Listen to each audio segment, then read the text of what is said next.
Bengal রেজিমেন্টের major মালিক তখন পর্যন্ত brigade মেজরের দায়িত্ব পালন করছিলেন। তার ব্রিগেডের অপারেশনাল এরিয়ার আওতায় পড়েছে ভাওয়ালনগর ফোর্ট আব্বাস স্টেশন, ভাওয়ালপুর হয়ে ভাওয়ালনগর, সেখান থেকে ফোর্ট আব্বাসের পথে ছোট স্টেশন হারুনাবাদ। হারুনাবাদ থেকেই শুরু করতে হবে আমাদের পদযাত্রা। পাক বাহিনী এবং ভারতীয় বাহিনীর ডিফেন্স ভেদ করে 25 মাইল দূরত্ব অতিক্রম করে আমাদের পৌঁছতে হবে শ্রীকরণপুর। মেজর মালিকের কাছ থেকেই পেতে হবে পাক বাহিনী এবং ভারতীয় বাহিনীর ডিপ্লোম্যাট ট্রেস। এতে বিশদভাবে আঁকা থাকে top secret up to date intelligence information. যেমনই ভাবা তেমনই কাজ। ম্যাপ পাওয়ার পরদিনই টেলিফোন করে মেজর মালিককে বললাম জরুরি প্রয়োজনে অবিলম্বে দেখা করতে চাই। অনুমতি নিয়ে তার অফিসে গিয়ে উপস্থিত হলাম মতিকে সঙ্গে নিয়ে। অফিসে একাই ছিলেন মেজর মালিক। দ্বারে উপস্থিত হতেই ভারী গলায় প্রশ্ন রাখলেন, কি ব্যাপার ডালিম? আপনার নতুন গাড়ি দেখতে এলাম, কেমন চলছে? অল্প কিছুদিন আগে তিনি একটি স্কোডা সিডান কার কিনেছেন। তোমার ভক্সওয়াগনের মতো শানদার না হলেও I have no complain. Sir, বাসায় চলেন, লাঞ্চ খাবো একসাথে। লাঞ্চ খাবে তো বেশ তো, তোমার ভাবিকে ফোন করে বলে দাও। But what is your problem? Have you picked up again on someone? তা তোমার সাথের ছেলেটিকে তো চিনলাম না। আমি ইতিমধ্যেই টেলিফোন তুলে নিয়ে রিং করছিলাম। হ্যালো ভাবি, ডালিম হেয়ার। আমরা বাসায় আসছি, 3 of us ওভার লাঞ্চ। অসুবিধে হবে না তো? কোন দুকে সূর্য উঠল আজ? এতদিন পর হঠাৎ ভাবিকে মনে করে যেচে লান খেতে চাচ্ছ? ভাবির জবাবে একটু লজ্জা পেলাম। বিশ্বাস করেন ভাবি, কোর্সের ঝামেলায় এত ব্যস্ত ছিলাম তাই আশা হয়ে ওঠেনি। আমার সময় কি করে কেটেছে সে শুধু আমিই জানি। চলে এসো, ভাবি বললেন। কথোপকথন শেষ করে রিসিভার নামিয়ে রেখে বললাম, all clear sir, at the home front. ও হ্যাঁ, let me introduce lieutenant Moti from 3rd east Bengal and Moti, this is major Malik from senior tiger. Moti major মালিকের সাথে হাত মিলিয়ে বলল, স্যার, আপনার সাথে আগে দেখা হয়নি, কিন্তু আপনার কথা অনেক শুনেছি। আপনার সাথে আগে দেখা হয়নি কিন্তু আপনার কথা অনেক শুনেছি। প্রাণ খোলা উচ্ছল প্রকৃতির মেজর মালিক স্মিত হাসলেন। Modi is here for OWJTC. He has done pretty well in the course, বললাম আমি। You mean right away? কিছুটা আশ্চর্য হলেন মেজর মালিক। That's correct. এত চাকরি করে কি আর হবে স্যার, বললাম আমি। চলো তবে। মেজর মালিক বাজার টিপলেন। পিয়ে এসে সেলুট করে দাঁড়ালো। তাকে কিছু নির্দেশ দিয়ে মেজর মালিক তাকে বললেন তিনি অফিসে আজ আর ফিরছেন না। এরপর আমরা বেরিয়ে এলাম অফিস থেকে। বাসায় ফিরে ড্রয়িং রুমে বসে আলাপ শুরু হলো। ওয়েল, নাও টেল মি হোয়াটস আপ? প্রশ্ন করলেন major Malik. Sir, the matter is very serious and urgent, at the same time confidential. আমরা পালাবার সিদ্ধান্ত নিয়েছি, জবাব দিলাম আমি। অপ্রত্যাশিত জবাবে কিছুটা চমকে উঠলেন মেজর মালিক। চুপ করে বসে রইলেন কিছুক্ষণ। কিচেনে ভাবি রান্নাবান্না নিয়ে ব্যস্ত ছিলেন। জাস্ট এ মিনিট, বলে উঠে গেলেন মেজর মালিক। অল্পক্ষণ পর সিগারেট হাতে ফিরে এসে বললেন, কি জানো, মাই Batman is not that reliable. তাই ব্যাটাকে পাঠিয়ে দিয়ে এলাম ক্যান্টিন থেকে সিগারেট আনতে। বুঝলাম আমার কথার গুরুত্ব উপলব্ধি করে তিনি প্রিকশন নেবার জন্য তিনি এমনটি করছেন। নাও দেন, আর ইউ শিওর? একরাশ প্রশ্ন তার চোখে। জি স্যার। এভাবে আর চাকরি করার কোনো মানে হয় না। নিজের প্রতি ঘৃণা বাড়ছে। আজ আমাদের মতো লোকের প্রয়োজন স্বাধীনতা সংগ্রামকে এগিয়ে নেবার জন্য। What do you think sir? প্রশ্ন রাখলাম আমি। Well, you may be right, কিন্তু সংগ্রাম সম্পর্কে কোনো সঠিক তথ্যই তো আমরা জানতে পারছি না। সে অবস্থায় এ ধরনের পদক্ষেপ নেওয়াটা কি যুক্তিসঙ্গত হবে?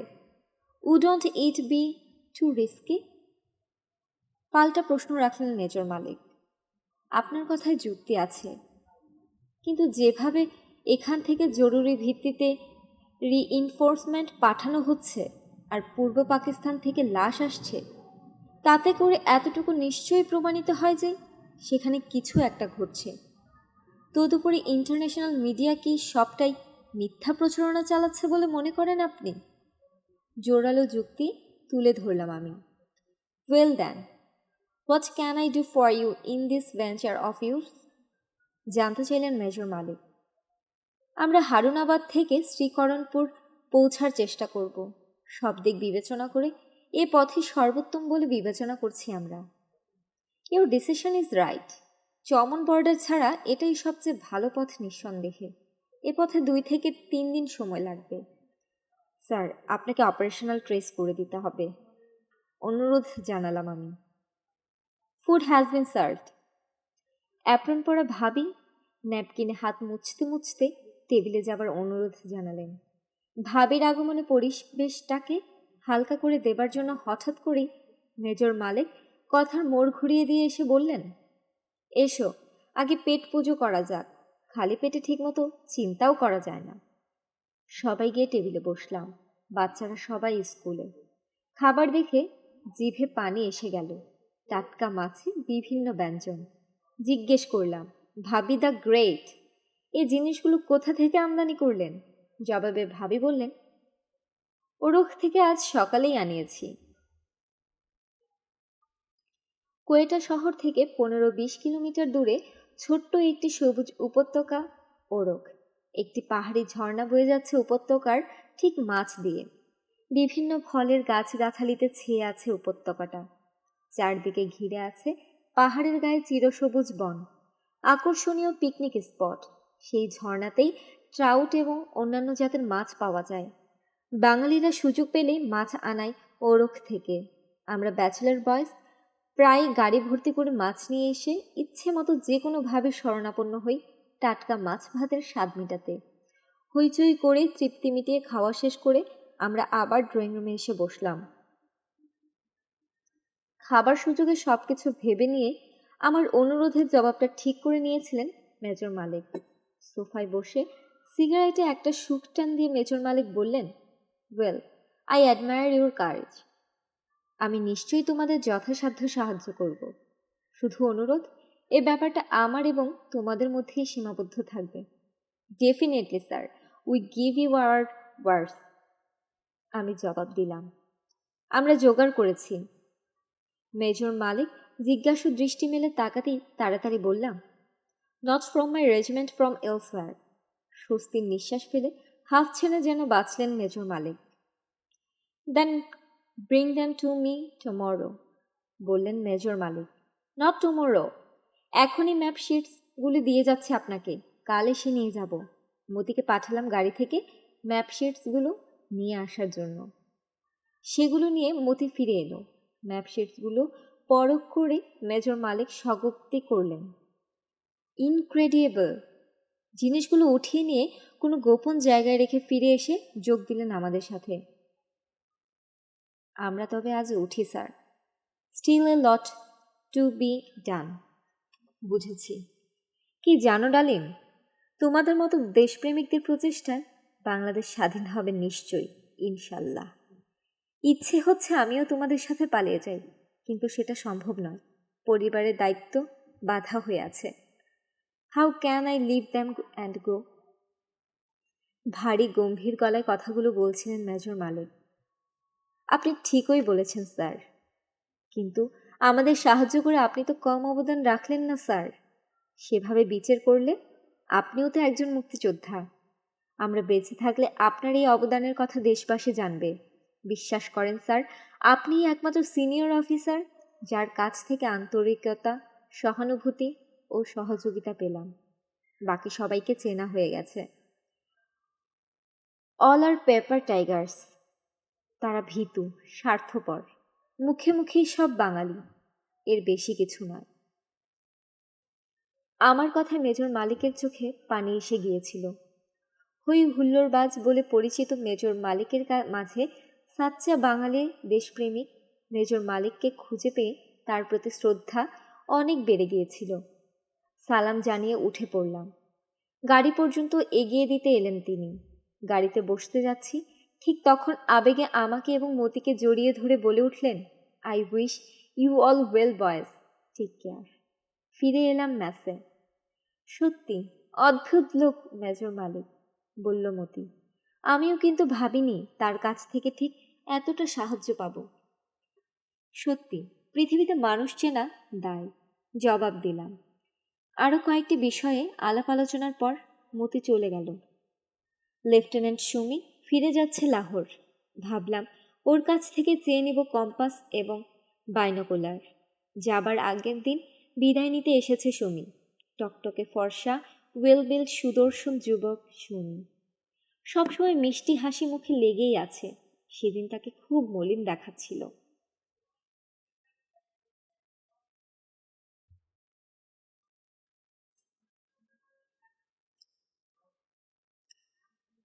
সুমি খারাপ লাগছে লাহোর ফিরে যেতে, তাই না? জিজ্ঞেস করলাম। ঠিক বলেছেন স্যার, আপনাদের সাথে বেশ কেটে যাচ্ছিল সময়গুলো হেসে খেলে। আপনাদের ছেড়ে যেতে মন কিছুতেই চাচ্ছে না, কিন্তু এর বিকল্পও তো কিছু নেই।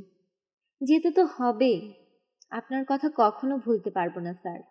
আপনি না থাকলে life out here would have been hell and most boring. Sumi, আজ তোমাকে একটা অনুরোধ করব। রক্ষা না করতে পারলে কথা দাও, এ ব্যাপারে তুমি কাউকে কিছু বলবে না। কি এমন কথা স্যার, যার জন্য এমনিভাবে আমাকে লজ্জা দিচ্ছেন? সুমির কথায় আন্তরিকতা ফুটে উঠল। ওকে বিশ্বাস করা চলে। আমি পালিয়ে গিয়ে স্বাধীনতা সংগ্রামে যোগ দেব ঠিক করেছি। রাজস্থান বর্ডার দিয়ে ক্রস করব। তোমার কম্পাস এবং বাইনোকুলারটা পেলে সুবিধে হয়। Fantastic, great idea. আমি নিশ্চয়ই দেব কম্পাস এবং বাইনোকুলার। কিন্তু আমাকে কি সঙ্গে নিতে পারেন না স্যার? আকুতি ঝরে পড়ল ওর অনুরোধে। I beg of you sir, please take me along. আমাকে সঙ্গে নিয়ে চলুন। Well Sumi, thanks a lot. I shall remain even grateful for your help. কিন্তু তোমাকে সঙ্গে নেবার ব্যাপারে ঠিক এই মুহূর্তে কোনো জবাব দেওয়া আমার পক্ষে সম্ভব নয়। I hope you wouldn't mind. আমাকে একটু ভাববার সময় দিতে হবে। That's fine sir, do take your time, but be sure, even if you decide not to take me along for some reason, you will get the things which you have asked for. আমিও কিছুই মনে করব না। উঠি আজ তাহলে। না না, সে কি করে সম্ভব? লাঞ্চের সময় হয়ে গেছে, লাঞ্চ করে যাবে তুমি। বলেই খাবারের ব্যবস্থা করার নির্দেশ দিলাম বেয়ারাকে ডেকে। খাওয়ার পর সুমি যাবার জন্য বিদায় চাইল। আমি বললাম, সন্ধ্যায় মেসে থেকো, আমি আসব। সম্মতি জানিয়ে চলে গেল সুমি। সুমি চলে যাবার পর আমিও বেরিয়ে পড়লাম। মতি ও নূরকে সঙ্গে করে সোজা ক্যাপ্টেন তাহেরের ওখানে। অনেক আলোচনার পর ঠিক হলো সুমিকেও সঙ্গে নেওয়া হবে। সন্ধ্যার একটু আগেই সুমির ওখানে গিয়ে হাজির হলাম আমি একাই। প্ল্যানিং এই স্টেজে গোপনীয়তা রক্ষা করার জন্যই স্ট্রিক্ট কম্পার্টমেন্টেশন মেনে চলা হচ্ছিল। নিড টু নো বেসিসে যোগাযোগ রক্ষা করে চলছিলাম আমরা অতি সতর্কতার সাথে। সুমি আমার অপেক্ষা করছিল। ঘরে ঢুকে দেখি ওর ব্যাটম্যান সব কিছু গোছগাছ করছে। যাত্রার প্রস্তুতি। লেটস হ্যাভ চাইনিজ বলেই গাড়িতে সুমিকে তুলে নিয়ে সোজা চলে গেলাম চায়না ক্যাফেতে। খাবার ফাঁকে ফাঁকে আলাপ হচ্ছিল। Sir, you said Rajasthan is the sector, is that correct? Sumi জানতে চাইল। দ্যাটস রাইট, জবাব দিলাম। তাহলে আপনার সাথে তো আমার যাওয়া কিছুতেই সম্ভব হবে না। আপনি তো জানেন I am allergic two sand. বালির স্পর্শে আমার সমস্ত গায়ে চুলকানি শুরু হয়ে যায়। তা এর জন্য আপনার কোনো অসুবিধা হোক সেটা আমি চাই না। তাই সিদ্ধান্ত নিয়েছি আই শ্যাল স্টে ব্যাক। সত্যিই তো, এই কথাটা গতকাল আমাদের খেয়ালই আসেনি। I don't want to be liability. এতে আপনার বিপদও হতে পারে। আমার জন্য আপনার পথে কোনো বাধার সৃষ্টি হোক সেটা আমি চাই না। ছলছল চোখে কথাগুলো বলছিল সুমি। আমি ওর হাত ধরে ওকে সান্ত্বনা দিয়ে বললাম, ডোন্ট ফিল সো ব্যাড। আমার সাথে মরুপথে যেতে পারছো না, তাতে কি হয়েছে? That's not the end of the world. এখান থেকে যাবার পর লাহোরের কসুর কিংবা ওয়াগা বর্ডার দিয়ে তো তুমি পালাবার চেষ্টা করতে পারবে। আমার কথায় সুমির চোখ উজ্জ্বল হয়ে উঠল। তাই তো, লাহোর থেকেই ক্রস করাটা সহজ হবে আমার জন্য। I promise you sir, Lahore পৌঁছেই পালাবার চেষ্টা করব, যে করেই হোক না কেন। নিশ্চয়ই করবে। আমি পরম করুণাময়ের কাছে দোয়া করব যাতে তুমি তোমার প্রচেষ্টায় সফল হও। দুজনে ফিরে এলাম সুমির মেসে। সমস্ত মেসটাই ঘুমিয়ে পড়েছে। একে অপরকে জড়িয়ে ধরলাম। Sumi, thanks a lot once again for all that you have done for me. আমার জন্য দোয়া করো। বেঁচে থাকলে স্বাধীন বাংলাদেশে দেখা হবে ইনশাল্লাহ। Otherwise good luck and good bye my friend. আবেগ এবং বিচ্ছেদের অনুভূতি সব মিলিয়ে চোখে পানি এসে গিয়েছিল নিজের অজান্তেই। সুমি ধরা গলায় বিদায় জানালো, খোদা হাফিজ, take care sir, may Allah be with you. সুমির দিকে আর চাইতে পারলাম না। দ্রুত পায়ে গাড়ির দরজা খুলে ভেতরে ঢুকে বসলাম। ইঞ্জিনে স্টার্ট দিয়ে ঝড়ের বেগে গেট দিয়ে বেরিয়ে এলাম। রিয়ার ভিউ মিররে দেখলাম সুমি তখনও পোর্টে দাঁড়িয়ে হাত নাড়ছে। এ পর্যন্ত সবকিছুই ঠিক মতোই এগোচ্ছিল। হঠাৎ করে ঘটল প্রথম বিপর্যয়। আকস্মিকভাবে ক্যাপ্টেন তাহিরের বদলির অর্ডার এসে গেল। অ্যাবোটাবাদে বেলুচ সেন্টারে তার পোস্টিং হয়েছে। অবিলম্বে তাকে যোগদান করতে হবে। খবরটা পেয়েই মতি, নূর এবং আমি ছুটে গেলাম তার কাছে। মেসে গিয়ে পৌঁছাতেই তিনি জানালেন কালই তাকে বাই এয়ার চলে যাবার নির্দেশ দেওয়া হয়েছে। এ কি বিভ্রাট! কি করব এখন আমরা?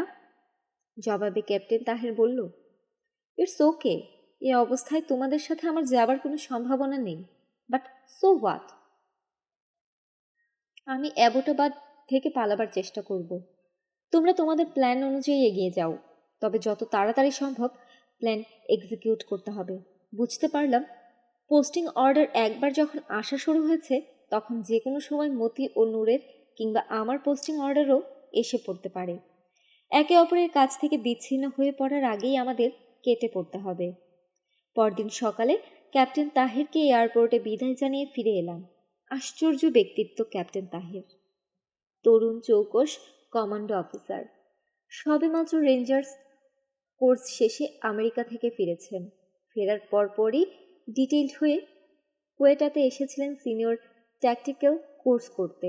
স্বল্পভাষী, অসীম সাহসী, তেজদীপ্ত চেহারা, অস্বাভাবিক মনোবল ও আত্মপ্রত্যয়ের অধিকারী যুবক ক্যাপ্টেন তাহের দেশপ্রেমের এক দুর্লভ নিদর্শন। অল্প দিনের মধ্যেই আমাদের মন জয় করে ফেলেছিলেন তিনি। অত্যন্ত আপন হয়ে উঠেছিলেন আমরা। পাকিস্তান থেকে আগত মুক্তিযোদ্ধাদের মধ্যে মতি, নূর এবং আমি সর্বপ্রথম পাকিস্তান থেকে পালিয়ে এসে মুক্তিযুদ্ধে যোগদান করতে সক্ষম হয়েছিলাম। দ্বিতীয় ব্যাচে এসেছিলেন মেজর মঞ্জুর, ক্যাপ্টেন জিয়াউদ্দিন এবং ক্যাপ্টেন তাহের। তারা এসেছিলেন শিয়ালকট সেক্টর দিয়ে। আমরা একসাথে যুদ্ধ করেছি, কাঁধে কাঁধ মিলিয়ে।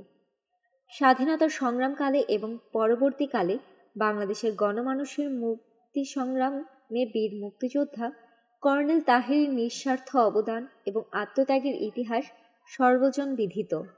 কিংবদন্তির নায়ক কর্নেল তাহিরের আত্মগাথা শ্রদ্ধার সাথে স্মরণ করবে বাংলাদেশের বর্তমান ও ভবিষ্যৎ প্রজন্মের দেশপ্রেমিকরা। বাংলাদেশের ইতিহাসে স্বর্ণাক্ষরে লেখা থাকবে তার নাম। কোনো অপচেষ্টাই শহীদ তাহিরের স্মৃতিকে ম্লান করে দিতে পারবে না বাংলার মাটিতে। কর্নেল তাহির মরেও অমর হয়ে আছেন, আর থাকবেনও চিরদিন। ক্যাপ্টেন তাহিরের হঠাৎ বদলিতে ভেঙে পড়লেও আমরা নিজেদের সামনে নিলাম।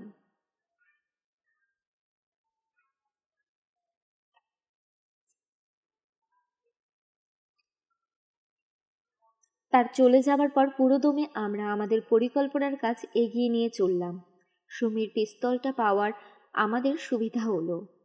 আমার ব্যক্তিগত হাতিয়ারের মধ্যে রয়েছে একটা পিস্তল আর একটা রিভলভার। সুমির পিস্তলটা আমাদের হাতিয়ারের সমস্যার সমাধান করে দিল। ক্রমান্বয়ে আমাদের সব প্রস্তুতি প্রায় শেষ হয়ে এলো। এখন শুধু সময় ও সুযোগের অপেক্ষা। ইতোমধ্যে আমাদের ১৬ ডিভিশনের ইউনিটগুলোকে জরুরি ভিত্তিতে পূর্ব পাকিস্তানে পাঠানো হচ্ছে। যে সমস্ত ইউনিটগুলো পাঠানো হচ্ছে সেগুলো থেকে বাদ দেওয়া হচ্ছে বাঙালি সদস্যদের। এ থেকে ধরে নিলাম খুব শীঘ্রই আমার পোস্টিং অর্ডার এসে যাবে। আমার ইউনিটে আমরা মাত্র ২ জন বাঙালি। হলেও তাই, প্রায় একই সময়ে নূর এবং আমার পোস্টিং অর্ডার এসে গেল। আমাকে যেতে হবে খাড়িয়ায় আর নূরকে যেতে হবে কোহাট। একই সময়ে পোস্টিং অর্ডার পাওয়ায় দুজনেই খুশি হলাম। এতে আমাদের মুভমেন্ট কোঅর্ডিনেট করতে সুবিধা হবে। আগেই সিদ্ধান্ত নেওয়া হয়েছে পোস্টিং অর্ডার পেয়ে নতুন জায়গায় যাবার পথে কেটে পড়ব আমরা। এতে করে খুব সহজেই সপ্তাহখানেকের জয়নিং টাইম কাজে লাগানো যাবে। কিন্তু সমস্যা দেখা দিল মতিকে নিয়ে। যে কোনো কারণেই হোক না কেন ওর পোস্টিং অর্ডার আসতে দেরি হচ্ছিল।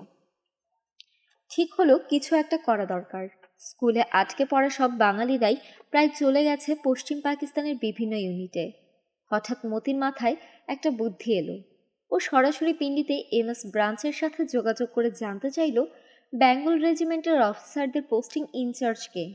ভাগ্যক্রমে জানা গেল ওই বিভাগের দায়িত্বে যে কর্নেল সাহেব রয়েছেন তিনি মতির পূর্ব পরিচিত। কর্নেল সাহেব মতির এক স্কুলমেটের বাবা। পরিচয় জানার পর মতি আবদার করে বসল, আঙ্কেল, স্কুলের আটকে পড়া সবারই পোস্টিং হয়ে গেছে, শুধু আমিই পড়ে রয়েছি। আমার একটা গতি করুন। একাকিত্বের যন্ত্রণা আমাকে কুড়ে কুড়ে খাচ্ছে। Please uncle, you got to do something for me as soon as possible. জবাবে কর্নেল বললেন, তুমি চিন্তা করো না, আজই আমি তোমার পোস্টিং অর্ডার পাঠিয়ে দিচ্ছি। 6 ইস্ট বেঙ্গল রেজিমেন্ট পেশাওয়ারে যাবার জন্য তুমি প্রস্তুত হও। মতি কর্নেল সাহেবকে ধন্যবাদ জানিয়ে বলছিল সম্ভব হলে পেশাওয়ার যাবার পথে মুলতান হয়ে যাবার চেষ্টা করবে ও। উদ্দেশ্য কর্নেল সাহেবের পরিবারের সবার সাথে দেখা করে যাওয়া। পুরো পরিবারের সাথেই মতি পূর্ব পরিচিত। কথা শেষে মতি আনন্দে উচ্ছ্বসিত হয়ে উঠল। It is all done, sir. Well done indeed. It's really great. Colonel আঙ্কেলের কথা মতো পরদিনে মতি তার পোস্টিং অর্ডার হাতে পেল। আমরা স্বস্তির নিঃশ্বাস ফেললাম। গেমস থেকে ফিরে এক্সারসাইজ করছিলাম মেসে। মতি ও নূর এলো। দুজনেই খুব রিল্যাক্সড। এক্সারসাইজ শেষ করে ফ্রেশ হয়ে তিনজনেই গিয়ে বসলাম লনে। ঠিক করা হলো নূর রওনা হবে ট্রেনে করে কোহাটের পথে, কিন্তু পথিমধ্যে ভাওয়ালপুরে নেমে যাবে নূর। সেখানে সার্কিট হাউসে অবস্থান নেবে নূর। মতি ও আমি ওর যাত্রার পরদিন ভাওয়ালপুরে তার সাথে মিলিত হব। মতি এবং আমি কিভাবে যাব সে ব্যাপারে কিছুই আলাপ হলো না। আমাদের অঙ্গীকার অনুযায়ী কেউ এই বিষয়ে কোনো প্রশ্ন করল না।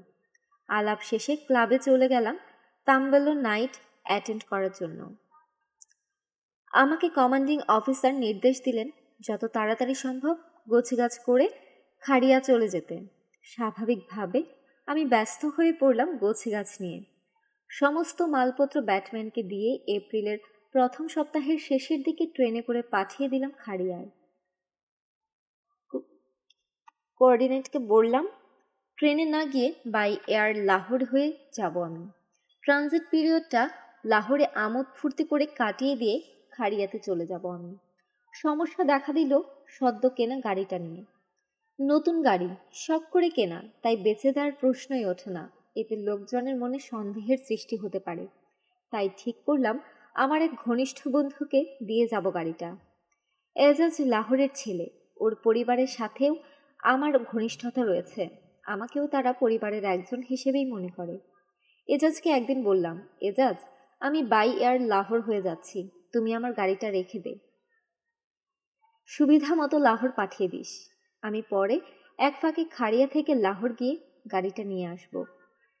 এজাজ আমার প্রস্তাবে খুশি হয়ে রাজি হলো এবং বলল, don't you ever think about it, I shall manage everything, you just go and have fun at Lahore.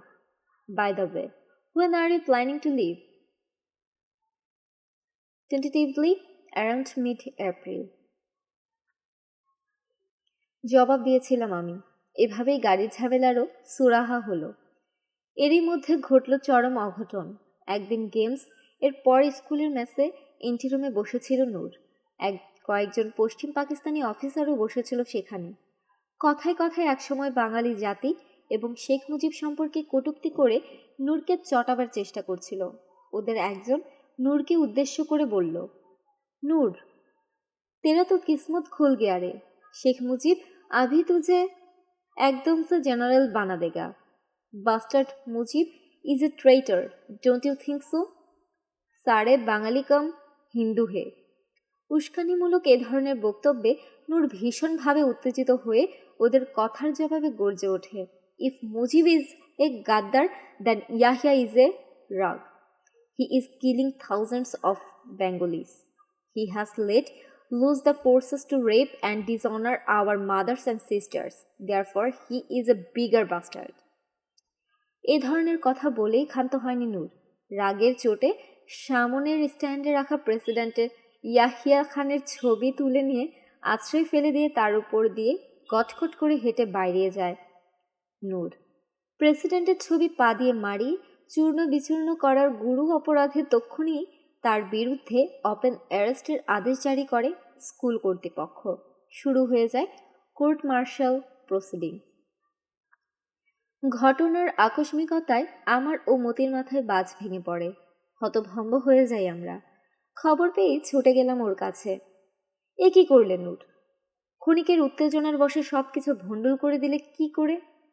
তোমার এ ধরনের হঠকারী কার্যকলাপের পরিণামে আমরাও বিপদে পড়তে পারি। তোমার সাথে আমাদের হৃদ্যতার কথা সবাই জানে। How could you be so stupid to do a thing like that? Shame on you. এ ধরনের কাজ তোমার কাছ থেকে আশা করিনি। হঠাৎ করেই ওর উপর ভীষণ রাগ হলো। I am sorry sir, I was totally out of my head. যা ঘটেছে তার জন্য আমি লজ্জিত এবং অনুতপ্ত। এখন আমাকে নিয়ে বৃথা চিন্তা না করে প্ল্যান মতো আপনারা চলে যাবার ব্যবস্থা করেন যত শীঘ্র সম্ভব। সামারি অফ এভিডেন্স শুরু হলে আপনাদের ডাক পড়া অসম্ভব কিছু নয়। কেসে জড়িয়ে পড়ার আগেই পালিয়ে যেতে হবে আপনাদের। আমার যা হবার তা হবে, কিন্তু আপনারা ফেসে পড়লে আর যাওয়ার সুযোগ হবে না। তাই আমার আন্তরিক অনুরোধ, please leave me alone to my fate and just think to escape as quickly as possible. আপনাদের কিছু হলে আমি নিজেকে কখনো ক্ষমা করতে পারবো না। ছেলে মানুষের মতোই ডুকরে কেঁদে উঠল নূর। ওকে সান্ত্বনা দেবার ভাষা খুঁজে না পেয়ে ভারাক্রান্ত হৃদয় নিয়ে ফিরে এলাম। হঠাৎ করে কি থেকে কি হয়ে গেল, এখন আমাদের কি করা উচিত ভেবে কোনো কুল কিনারাই পাচ্ছিলাম না। নূরের ভবিষ্যৎ ভেবে শঙ্কিত হয়ে পড়লাম। বেচারা নূর। অনেক তর্ক বিতর্কের পর ঠিক করলাম মতি এবং আমি 16ই এপ্রিল আমাদের যাত্রা শুরু করব। তখনকার দিনে করাচি থেকে একটি ফ্লাইট কোয়েটা মুলতান হয়ে লাহোর যেত প্রতিদিন। 16 তারিখের ওই ফ্লাইটেই রওনা হব আমি লাহোরের পথে। মতি স্কুল অ্যাডজুটেন্টকে জানিয়ে দিয়েছে ট্রেনে না গিয়ে ও বাই এয়ার ট্রাভেল করবে। পথে মধ্যে মুলতানে কয়েকদিন কর্নেল সাহেবের পরিবারের সাথে কাটিয়ে চলে যাবে পেশাওয়ার। MS ব্রাঞ্চের কর্নেল সাহেবের নাম শুনে অতি স্বাভাবিকভাবেই তার প্রস্তাব মেনে নিয়েছিল স্কুলের অ্যাডজুটেন্ট।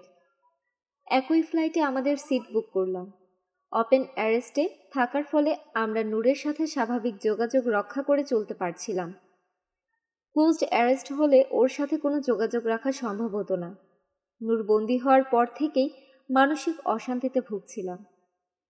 ওকে বিপদের মধ্যে ফেলে রেখে চলে যেতে বোন কিছুতেই সায় দিচ্ছিল না।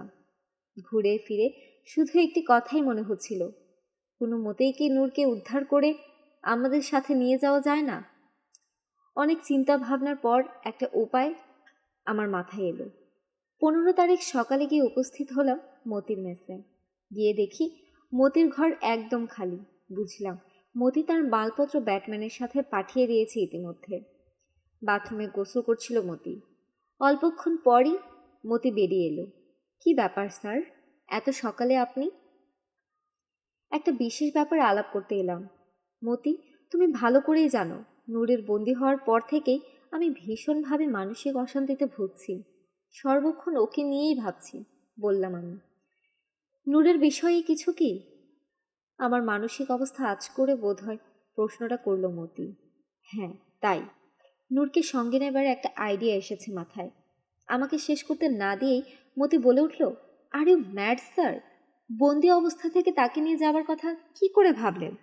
ওকে সঙ্গে নিলে আমরা ধরা পড়তে বাধ্য। আহা, আগে শোনোই না আমার আইডিয়াটা। মতিকে শান্ত করার চেষ্টা করলাম। বেশ, বলেন কি বলতে চান। দেখো মতি, নুরি প্রথম আমার কাছে পালিয়ে যাবার ইচ্ছা প্রকাশ করেছিল। মানছি হঠাৎ করে ও একটা ভুল করে ফেলেছে। মানুষ মাত্রই ভুল করতে পারে। তাছাড়া ওর ভবিষ্যৎটা একটু ভেবে দেখো। এই অবস্থায় ওকে অসহায় একা ফেলে রেখে যেতে বিবেকে বাধছে। ওকে ফেলে রেখে যাওয়াটা আমি কিছুতেই মেনে নিতে পারছি না মতি। But then how? প্রশ্ন মতির। শোনো মন দিয়ে, আমি ওর জন্য 3 দিনের অ্যাটেন্ড-সি জোগাড় করে আজই ওকে রওনা করিয়ে দিতে চাই ভাওয়ালপুরের উদ্দেশ্যে। ওখানে পৌঁছে সে অপেক্ষা করবে আমাদের জন্য। আমাদের পরবর্তী পদক্ষেপ সম্পর্কে ওকে কিছুই বলা হবে না। শুধু এতটুকুই বলা হবে, আগামীকাল ভাওয়ালপুর স্টেশনে ওর সাথে নির্ধারিত সময় আমাদের দেখা হবে। সময় দুপুর 2টা থেকে 3টার মধ্যে। That's all.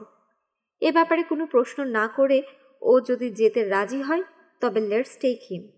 If at all something goes wrong with him on his way, even then we would be safe, as he wouldn't be in a position to reveal anything about our route or the next step, and thus our secret will not be compromised.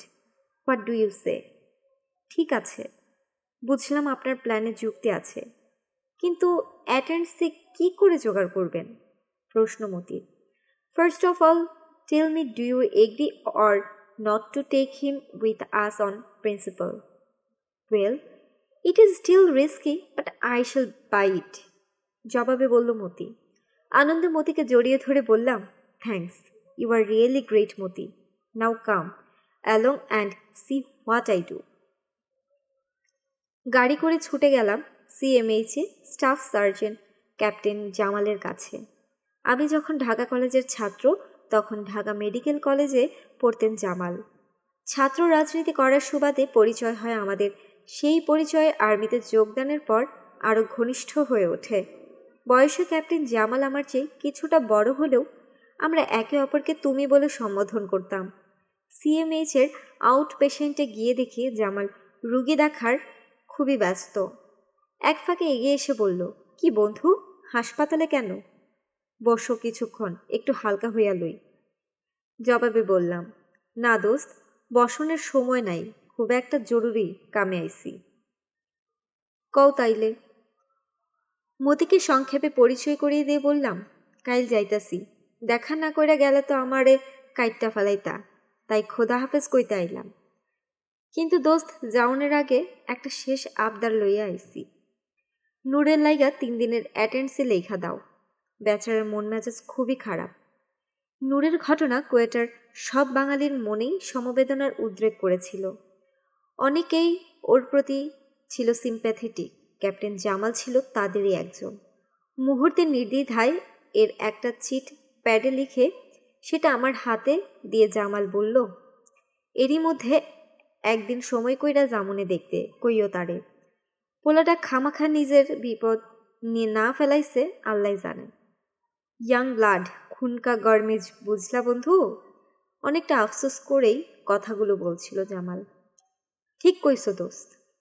এখন তাইলে যাই, ভাবিরে বুঝাইয়া কইও সময়ের অভাবে দেখা করতে পারলাম না। বুঝতেই পারো কি তারা ওরার মধ্যেই আসি। আল্লাহ হাফেজ। বিদায় জানিয়ে বেরিয়ে এলাম। বিকেল 3:30 বোলান এক্সপ্রেসে তুলে দিতে হবে নূরকে। লাঞ্চ সেরে মতি ও আমি সোজা চলে গেলাম নূরের মেসে। গিয়ে দেখি নূর লুঙ্গি পরে খালি গায়ে শুয়ে আছে। Get up lazy bum. আওয়াজ পেয়ে চোখ খুলে লুঙ্গি বাঁধতে বাঁধতে উঠে বসল নূর।